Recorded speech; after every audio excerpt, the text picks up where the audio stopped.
আল্লাহর হাবিব সাল্লাল্লাহু আলাইহি ওয়াসাল্লাম বললেন সাবআতুন ইউযিল্লুহুমুল্লাহু ফি যিল্লি ইয়াওমা লা যিল্লা ইল্লা যিল্লু। সাত শ্রেণীর ব্যক্তিকে আল্লাহ তাআলা কিয়ামতের দিন আরশের নিচে ছায়া দিবে, যেদিন আল্লাহর আরশের ছায়া ছাড়া কোনো ছায়া পৃথিবীতে থাকবে না। সেই দিনটা কি এই দিনের মতো? কিয়ামতের দিনটা আজকের এই দিনের মতো হবে? 50,000 বছর হবে। এটা লেন্থ, এটা ডিউরেশন। কাআন সাফসাফা লা তারা ফিহা ইওয়াজা ওয়ালা আমতা, লেভেল প্লেইং ফিল্ড, তামার জমিন। একটু কল্পনা করেন তো ওই দিনটা কত ভয়ঙ্কর।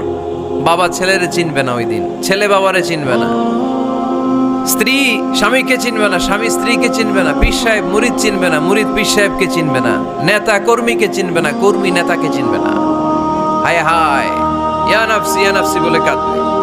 সূর্যটা মাথার কাছে চলে আসবে, সূর্যের তাপে মাথার মগজগুলো গলে গলে নাকের ছিদ্র